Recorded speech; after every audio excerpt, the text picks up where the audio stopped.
Welcome to Venture Node. We are a Web3 community of founders who are looking to learn from each other by speaking to people who are currently in the trenches of their own venture. My name is Adrian, and unfortunately, my co host Michael was not able to make it for this episode.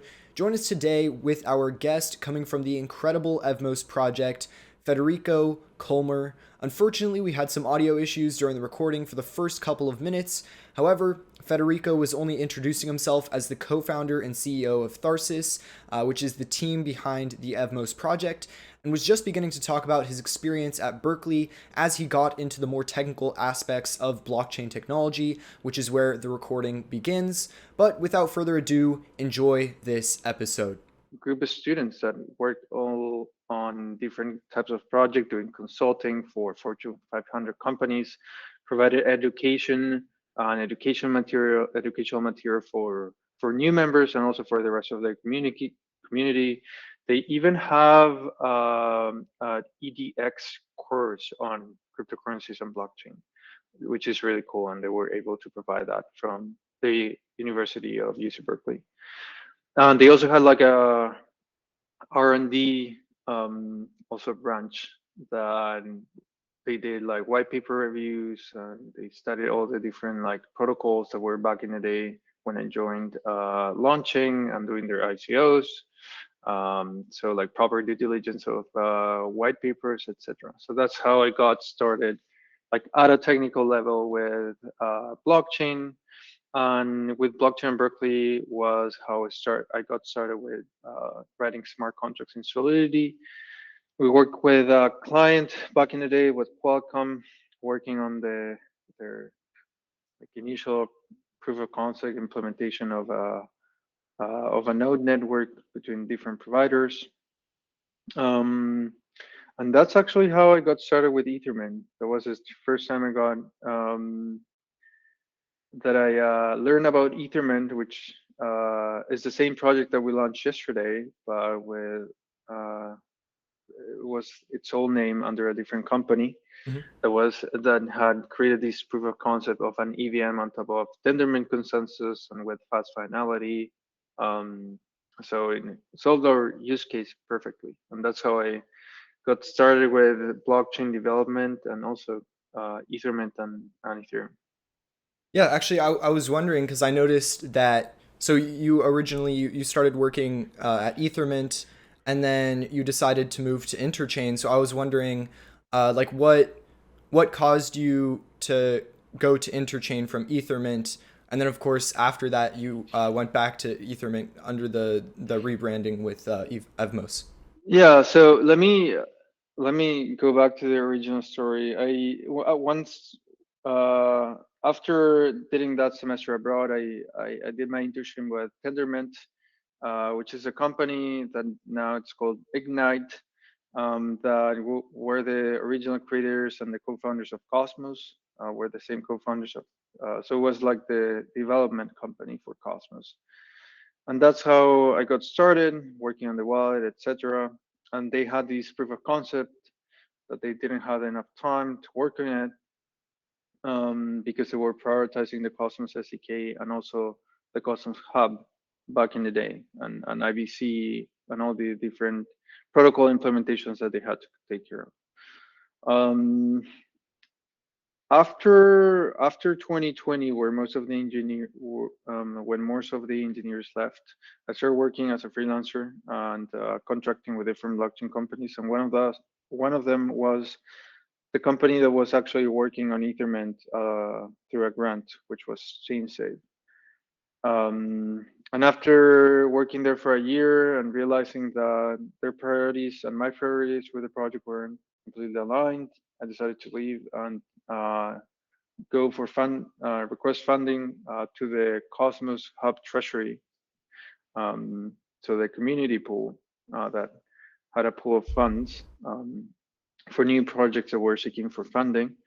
And we decided to request some funding in order to create our team at Tharsis. And with my co-founder Akash, who I met at Blockchain Berkeley, um, and Nick as well, we were able to create an amazing team that was able to ship yesterday what was originally conceived in October 2016. So it's been a long project that has been produced for so many years and so many different hands. So Yeah, it's been a long journey, and yeah. actually, I did notice Tharsis, and like I was wondering, have you guys does Tharsis work on anything else? Are you purely focused on Evmos, or kind of what's the purpose of Tharsis? Is it just to be the backbone for Evmos? Yeah, so Tharsis is just a legal entity that is behind the Evmos project.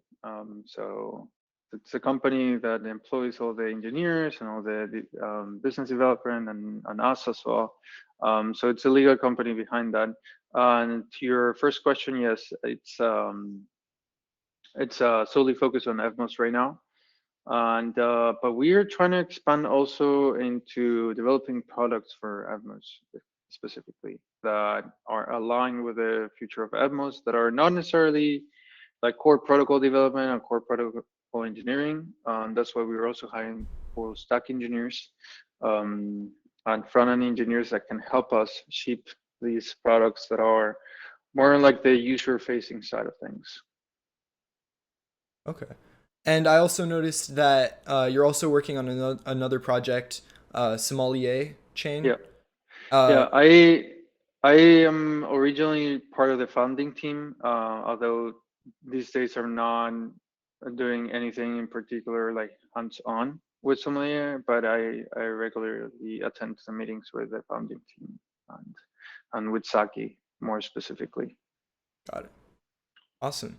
And I actually, I mean, I don't know too much about Sommelier Chain. Could you tell a little bit about what it is? Yeah, so Sommelier, it's a Cosmos-based chain that acts as a coprocessor for Ethereum. What that means is it's able to, through data analysis and through Oracle services and process all the information required for like price analysis and LP token allocation so that you can rebalance your LP positions on Uniswap, and they're also supporting other exchanges and other protocols in the future. And what's really exciting right now is that they're using like Gravity Bridge implementation, which is a validator set secure bridge to connect directly with these protocols in Ethereum. But with Evmos now being live, they can do that with IBC, which effectively lowers the cost for their users because they have to pay less fee in just like sending that transaction instead of sending it to Ethereum, which costs a lot of gas and Mhm. transaction fees. They can just send a single transaction to Evmos, and if those contracts are deployed on Evmos right now, or if they support Aave, like we're going to do, they can serve their users way faster. So that's really exciting. Got it. Yeah, that sounds awesome. And I think, yeah, and I think now we can get in a little bit to more Evmos specific questions. So for people who aren't too familiar with Cosmos, what would you say are like the main differences between Cosmos and Ethereum? Like, why would people like what's the selling point to having the EVM on Cosmos? Yeah, so Cosmos itself, like the original concept of like the Cosmos ecosystem, is to develop application-specific blockchains as opposed to a single chain that holds a virtual machine to which you can deploy smart contracts. They have multiple pros and cons, but the main pro here is that you have your own application that serves your specific business use case. In this case, like for example, Osmosis has its own application-specific chain that is decentralized exchange. And this is great because they don't have to share block space with other transactions that are from other applications. That also allows them to serve their users faster and serve your like create a protocol that is more modular to serve their users, and also, which is very important, have sovereignty. So they have like their own governance and their own parameters that they can tune in uh, or adjust based on what the community sentiment is.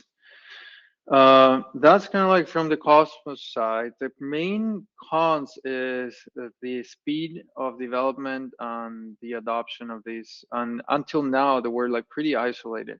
until last year when IVC was launched.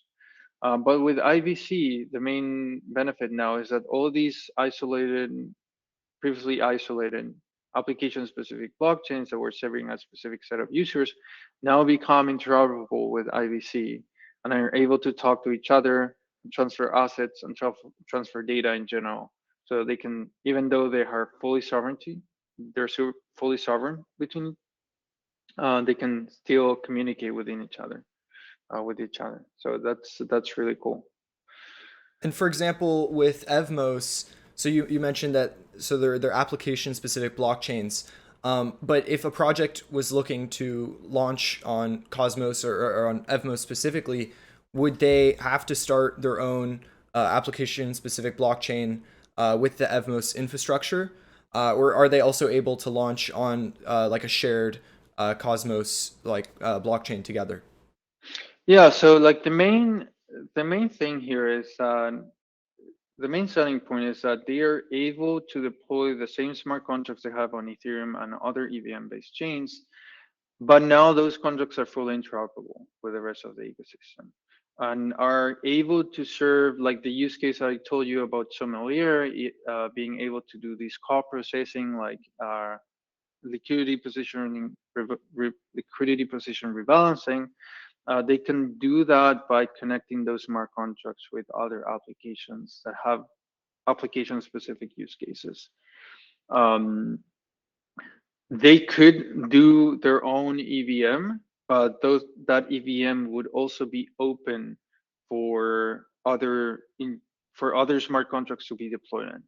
Um, so where we're doing, and it's part of our roadmap as well, is like share security with other EVM-based chains. So like projects who are looking into exactly the same use case that you mentioned, like eventually spinning off into their own chain, they can first iterate faster by deploying on Evmos, and then through like the community or like by submitting a governance proposal and by all these applications and products that I mentioned you before that we're building with all these full stack and these engineers and designer, just do a one-click deploy and fork into like your own chain that derives security from Evmos, so that you don't have to do all these processes yourself, and you're able to have the full benefit of having a fully sovereign chain but without having to do all the development, etc. Got it. Got it. So they should have a couple of options as to how they can kind of get started and deploy. Yeah, And and the main benefit is that they don't lose any of the benefits, and they can mm, still have their dedicated block space and the dedicated sovereignty as well, without having to launch entirely a new chain. and you mentioned there are obviously benefits to being on Cosmos and having the IBC interoperability. So like in what other ways, like maybe you could expand on that a little bit. Like what other ways does Evmos expand on the functionality of the EVM that you can't necessarily get just on Ethereum or on another EVM blockchain? Yeah, that's a great question because we are expanding also on the economics of the EVM. So one of the main benefits of Evmos is that because of the modularity of the Cosmos SDK, which is the framework that we're building our own blockchain, is that we're able to modify the economics of the EVM, or like the EVM state machine.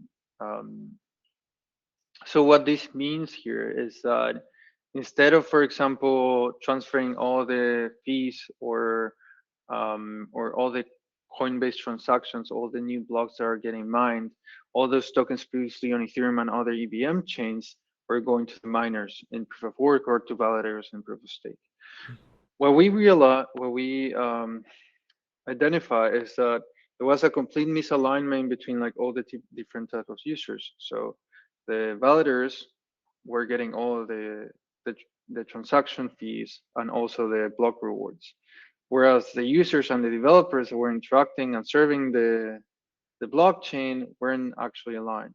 So Hmm. that's why we created a model where developers are able to get half of the transaction fees for all the transactions that interact with their smart contracts. So in a way, we're creating a decentralized marketplace or a dApp store as we call it, where developers just deploy their applications and users that interact with them are able to pay for the usage of those applications by paying half of the transaction fee to the developer and half of the transaction fee to the validator, which is a completely different model than what exists today in Ethereum, the rest of the EVM. Right. Right, and also because I mean Cosmos, I think naturally is extremely cheap, like almost like the fees are virtually like non-existent kind of. Yeah, So they can be zero, effectively. yeah, so I guess like so how does Evmos price block space? Like is it in the form of an auction where the price is correlated to demand, or how does it? So because like how would it decide how much it's going to be charging the users? Yeah, that's a great question because like in general, what we have now on this is all dependent on tendermint and the validators that accept or not, in this case a block producer, the transaction fees for that specific block. So here on tendermint right now we have a first in first out queue. So that means like all the transactions that are submitted are queued, they just like process sequentially. There's no prioritization model right now, which has been already introduced and is available in the next version. But so far we haven't like Cosmos in general, the Cosmos SDK haven't upgraded yet to that version, so it's not currently supported. So there's no transaction prioritization. So that means that all the transactions submitted, even though they're with a fee transaction, they'll be queued up like sequentially. Sequentially. Okay. And so would it lead to potentially like higher gas fees when transaction throughput scales, or how would that look? So here we are differentiating like Cosmos transaction versus Ethereum type transaction that interact with AVM. Mhm. So for Cosmos transactions, we have like the staking, the proof of stake model, the governance, the IBC, etc. Um, and for Ethereum, we have like all the Ethereum transactions. And for Ethereum, we implement the EIP 1559 standard. It's the same one that exists on Ethereum for that effectively creates like a fear market that prices the gas usage. So we're using that only for the EVM transactions, the transactions that interact with the EVM. But for Cosmos, that's entirely up to the validator to Mhm. accept however much or less transaction fees they want. So if they set their commission for the transaction to be at a certain minimum, they will reject all the transactions that are below that threshold. Okay. Yeah, and you mentioned how the gas pricing is also based on EIP 1559. 1559, yeah. However, like the main difference would be that instead of burning the base fee, like you mentioned, you'll distribute it to the developers and the Yes. network operators. So, like, why have you decided to do like the fee distribution instead of burning the fees or any alternative that you could have done? Um, not so like not all the fee is burned. That's one thing. Um, and so like the component that was originally directed to the miner on Ethereum, now it's not entirely going to the miner. It's going also to the smart contract that is being interacted with. This is an opt-in solution, so applications that don't or like developers that don't enable this functionality won't get 50% of the transaction fee. But Interesting. the ones that are the ones that enable this, they just need to send a transaction like opting in for this functionality. If they don't opt in, then the transaction will go as normal, like the same behavior that you see today on Ethereum. So, So just get um, burned. yeah, get burned or like like the commission that or they originally get, like the transact like the tip they get for the transaction prioritization also will, instead of going to them, they're going it's going to half to the developer and half to the validator in this case. Got it.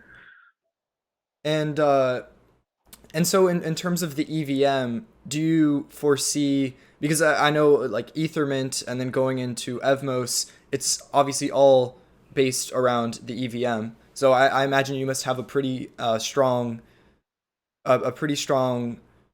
reason as to why you think the EVM will be the future, or the perpetual standard going forward, as opposed to any alternatives. Yeah, so I think in terms of VMs, so I think it's the same model that we see today with programming languages. Hmm. There's certainly programming languages that are way more efficient than JavaScript, for example, and they're way more suited for like backing applications um, or embedded systems, whatever.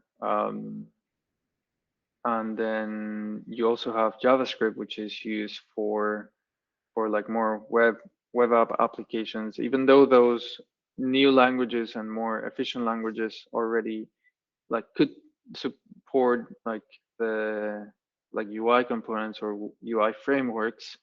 um, you still have the mindshare um, of JavaScript and the developers that develop their applications in React or Vue or any other language. So in the same way, taking that into the EVM versus other VMs approach, I think there's still going to be a huge mindset, even though like there could be more efficient um, implementations or like infrastructures, like for example, Cosmos. However, we see and this is one feedback or something that I personally care about is that we see the EVM as a product in the sense that it could be improved a lot. And by saying this, we could improve also the architecture of the EVM and make it more efficient, make it more robust, increase the performance. So this is why we're also working on um, creating like EVM modularity so that Evmos in the future could choose which EVM to implement to make it fully compatible like with the one that Go Ethereum uses, or have a more specialized EVM like the one that we're introducing for Cevmos, or Hmm. have a way more performant with different type of opcodes that also can serve our use cases internally.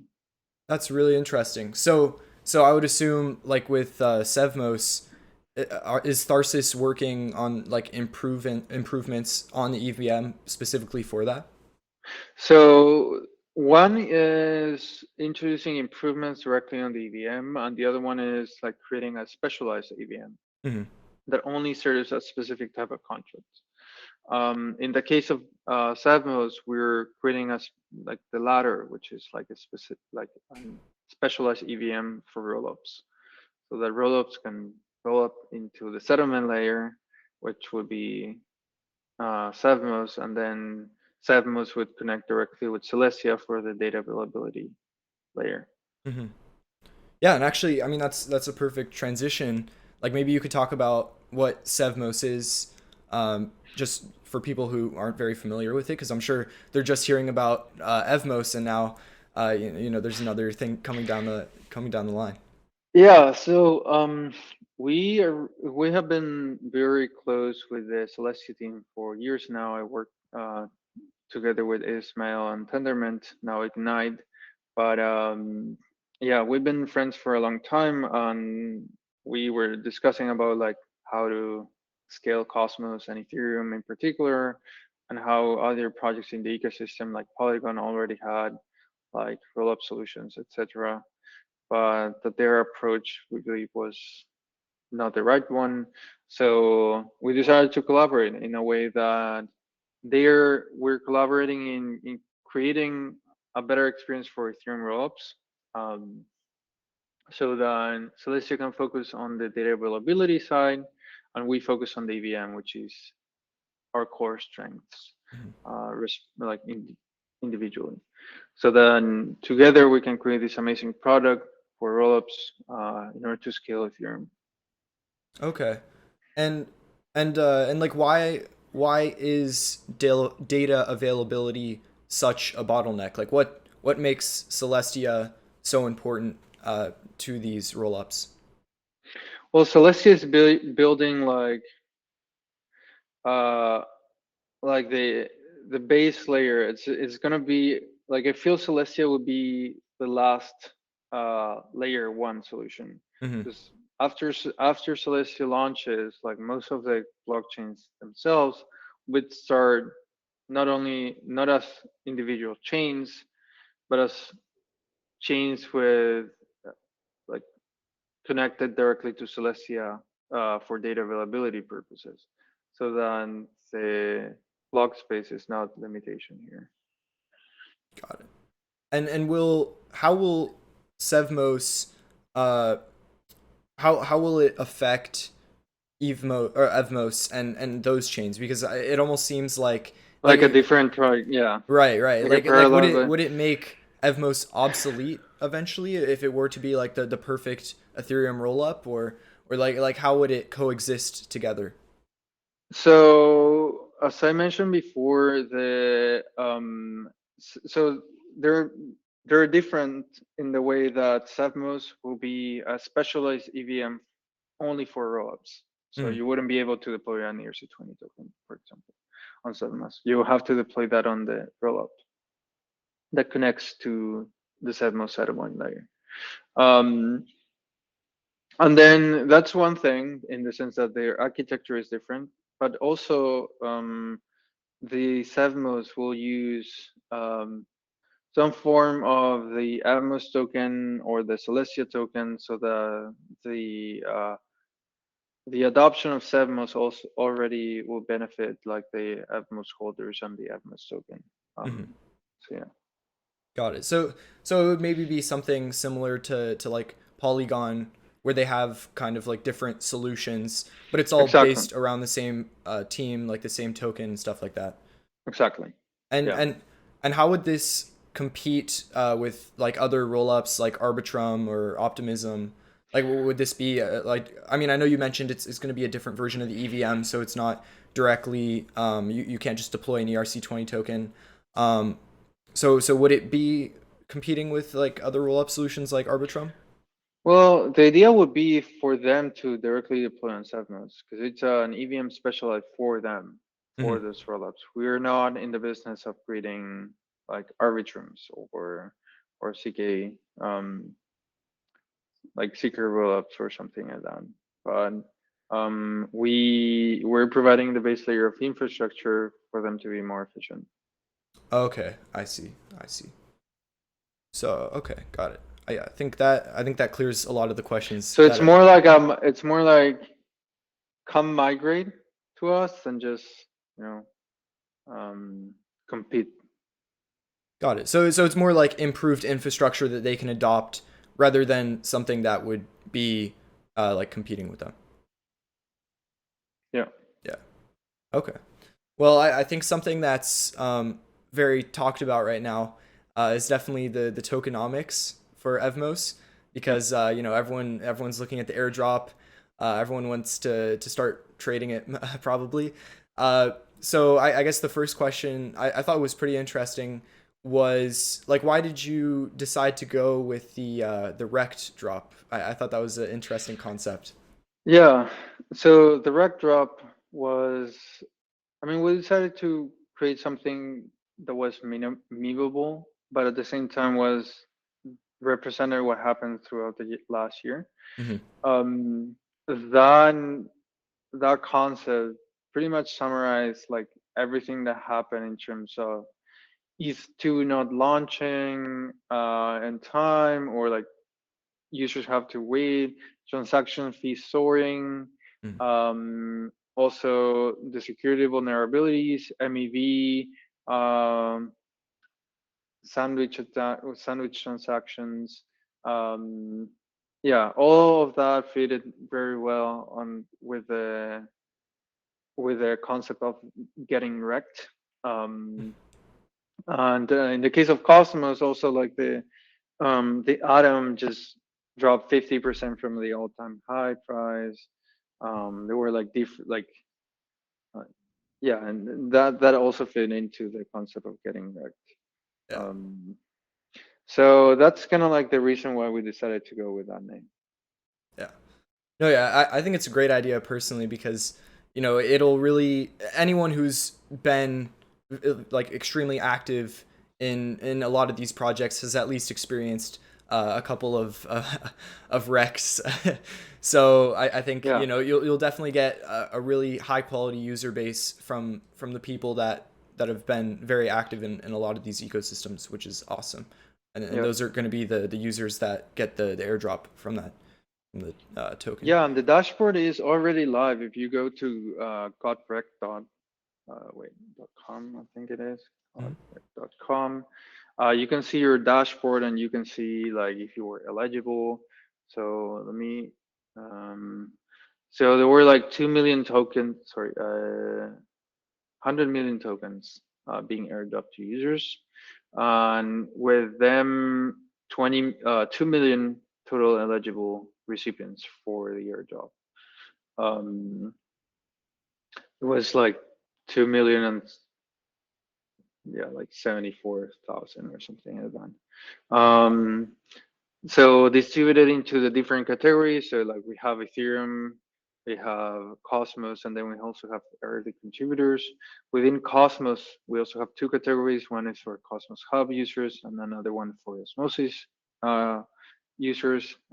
So like the eligibility there was like staking and FPing the tokens. Um, and then for Ethereum, we're the first ones uh, that implement a gas drop. So instead of doing just a fair drop or just an airdrop to tokens, we wanted to reward users that interacted with contracts, that had the Mhm. most activity, and we did that by measuring the gas spent on these different interactions with smart contracts and with the applications that we selected as the top uh, most popular applications on Ethereum. And then also within Ethereum, we had like bridges, had MEV, and also like the rekt vulnerabilities. And those were the main ones on the Ethereum category. And finally, because of the very rich and large history of of the project of Ethermint and Evmos afterwards, after the rebranding. We wanted to give back to not only to the people that contributed to directly to our project, but also to people that worked on upstream dependencies that we use, like Tendermint and the Cosmos SDK, Go Ethereum, etc. So um, a lot of engineers that worked to make that happen. Gone. We reached out to them, and they were eligible for some tokens to use because we benefit directly from their work. Mhm. That's awesome. And I mean, I think this would be probably I guess I was interested in hearing like what the reasoning for this was. Like I know there's a very inflationary tokenomics model over time, and I Yeah. thought maybe I mean, but obviously it might be more strategic. Like is the reason why there is a very inflationary period to kind of get like a very good token distribution, or well, why did you decide to go with that after the initial airdrop and Yeah. So the token distribution here was meant to like increase the usage early on Mhm. to like increase the adoption, like the early adoption of the project. That was the main reason why the inflation is increasing over time until the fourth year, and then it increases linearly based on certain parameters.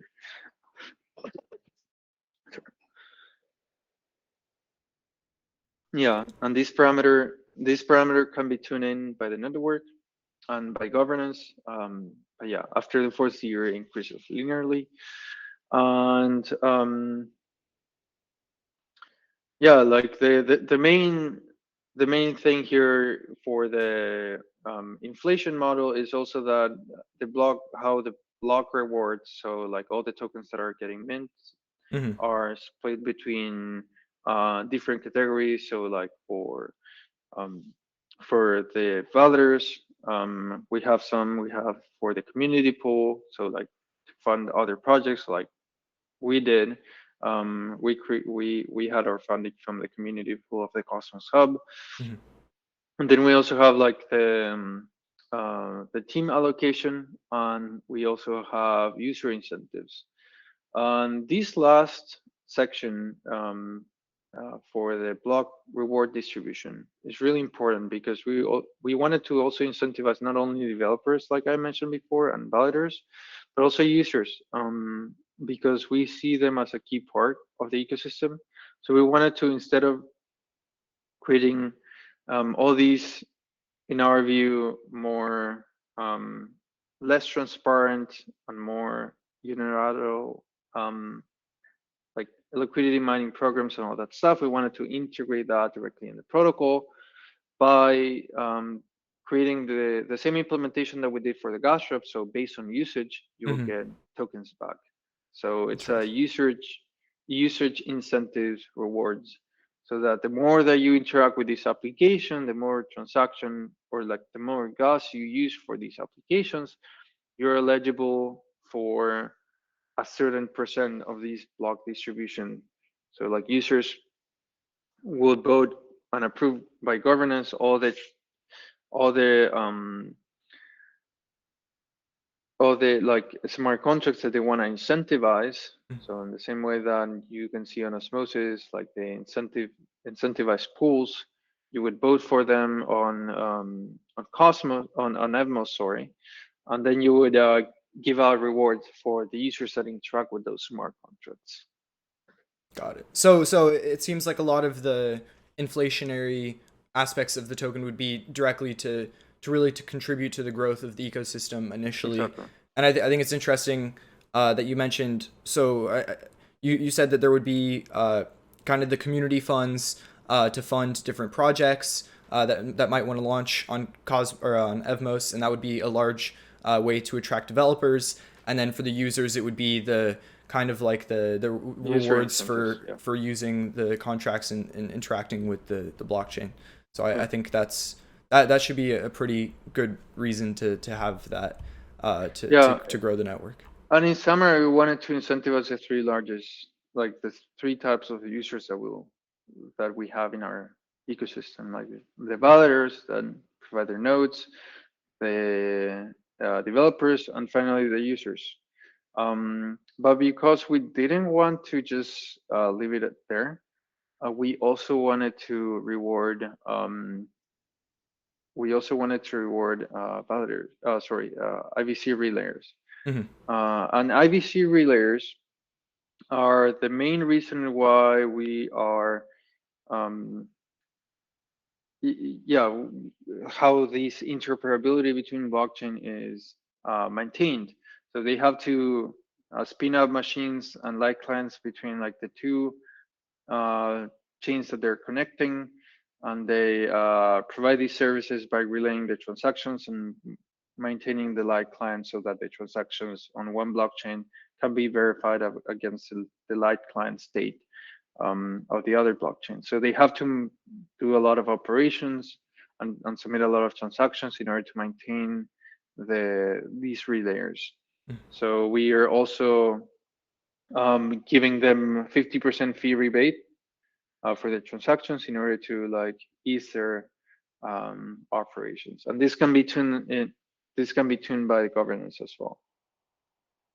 And going a little bit deeper into governance, because I know, or at least I was reading somewhere that um, part of the governance, a large part of the governance too, would also to be create additional value accrual methods for the Evmos token holders in the future.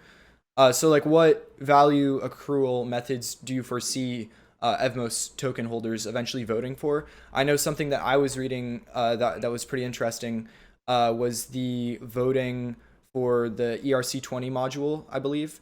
So it allows users to convert their ERC20 tokens on Ethereum into assets on Cosmos, and I believe Yeah. there's like a voting process for that. So that was something that I saw like maybe projects would create like incentives to get their token into to pass on the ERC20 module or stuff like that. Like, what value accrual methods do you foresee people voting for?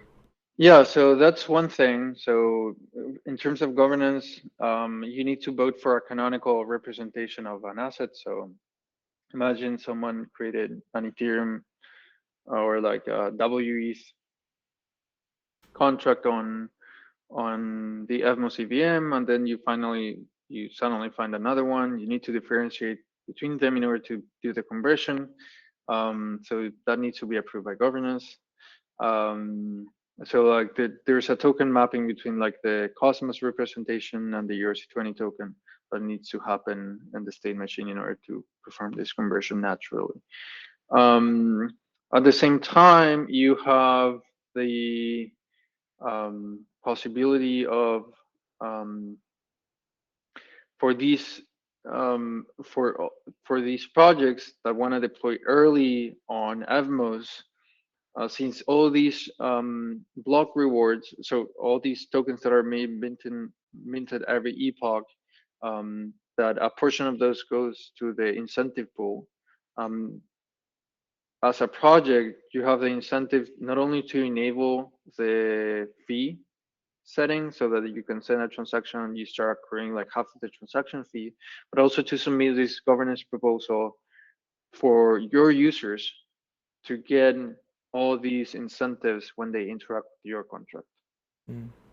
So then you're incentivizing not only your users, but you're also getting half of those transaction fees. That's kind of like the model that you would see and that we're looking for all these DeFi applications and all these bridges to start incentivizing their smart contracts and then also like enabling this functionality.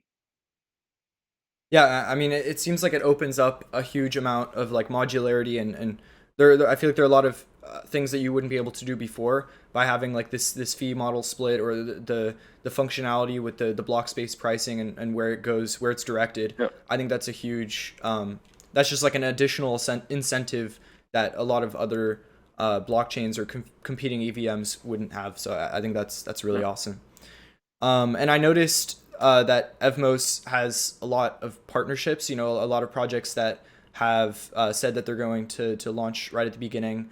I think Yep. some of them included, like I think you mentioned Aave, like Frax, some other. Nomad, yeah, Diffusion. There are a bunch of the graph infrastructure providers. Well, it's like Gnosis Save.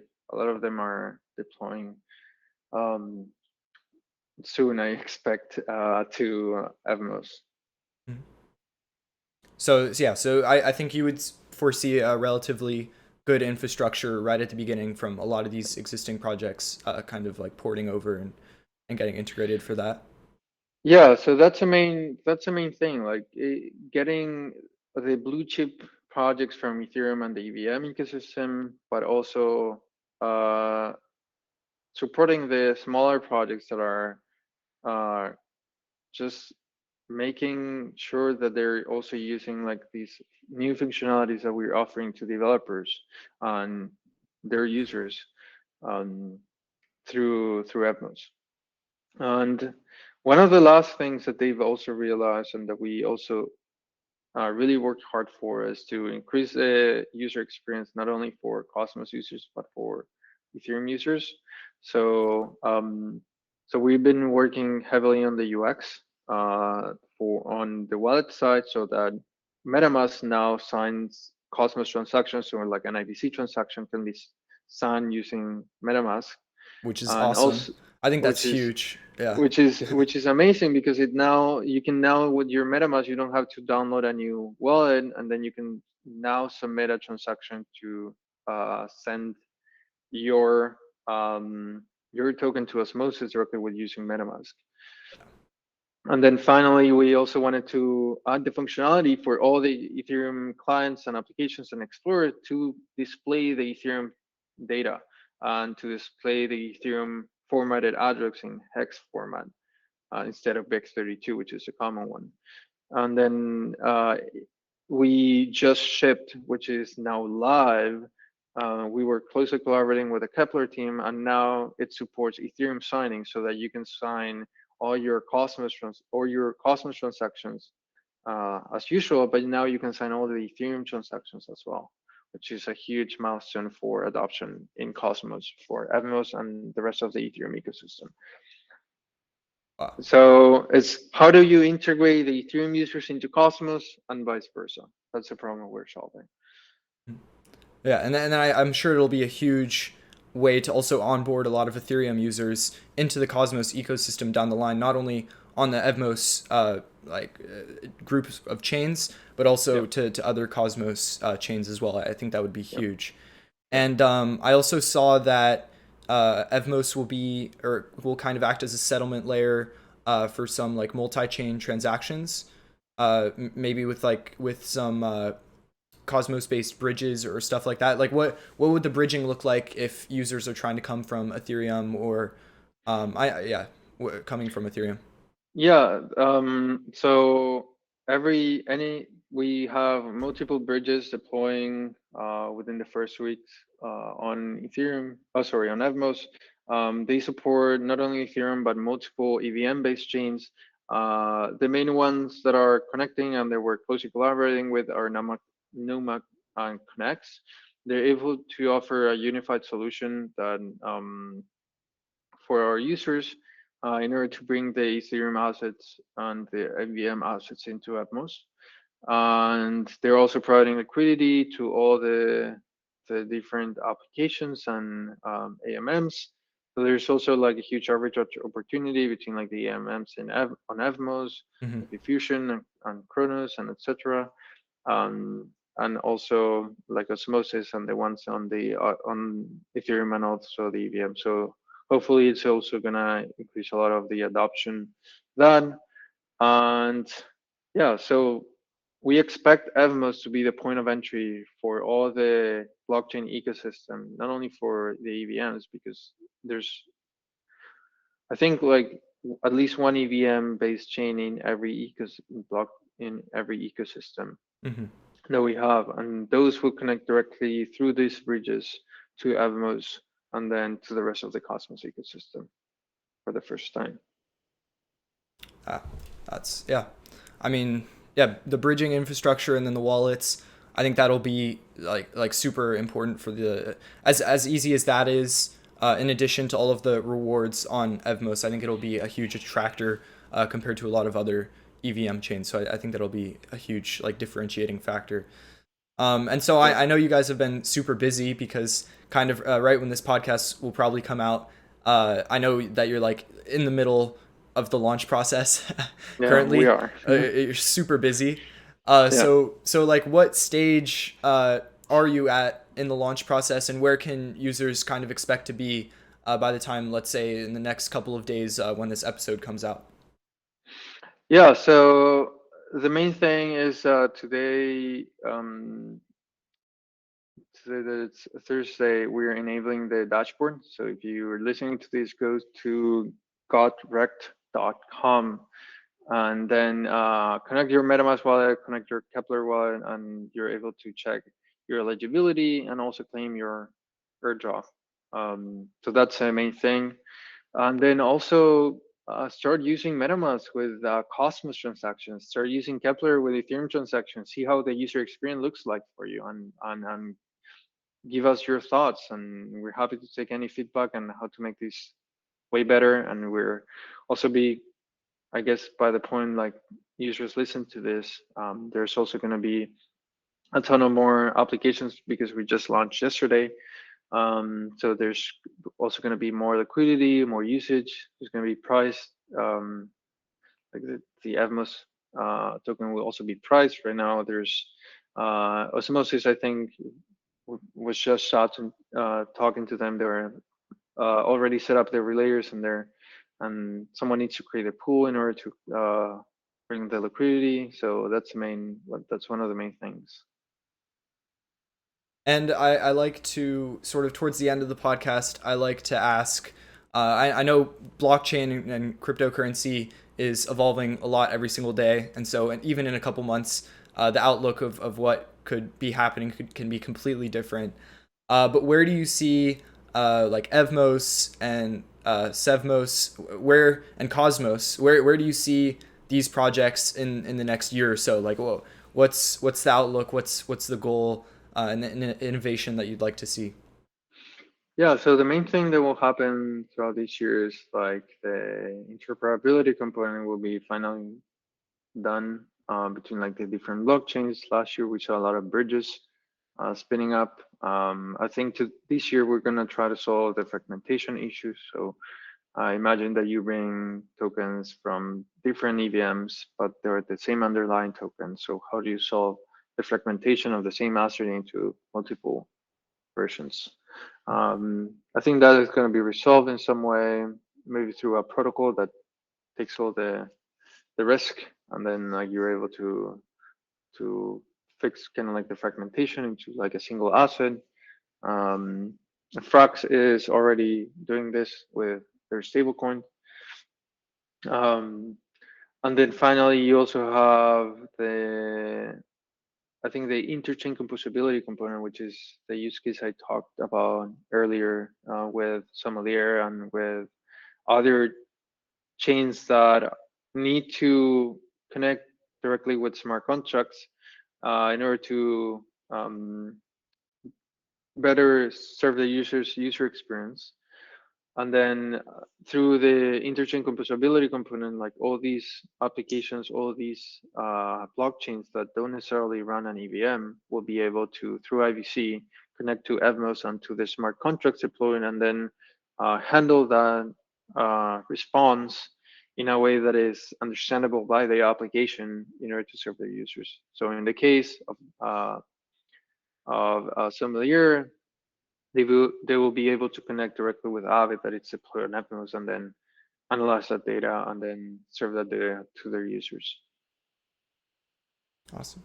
I think it's all super exciting stuff, and I'm really excited to see where like how this project even evolves over the next couple of weeks, next couple of months. Yeah, I think it's really exciting times, especially with Cosmos because I've been a really big fan of Cosmos for quite a while now. So I guess we could wrap up the episode by like telling the audience where they can find more information. I'll leave a lot of resources in the comment section or the description of the podcast episode, all the links where they can learn more about Evmos, whether they're a user trying to participate in the airdrop or trying to get into the Evmos ecosystem, or if they're a founder who's looking to work with Evmos or try to get funding for a project or try to launch on Evmos. I think like where could founders potentially go to if they're interested in that? Yeah, that's the main thing that they can do is follow us on Twitter, join our Discord.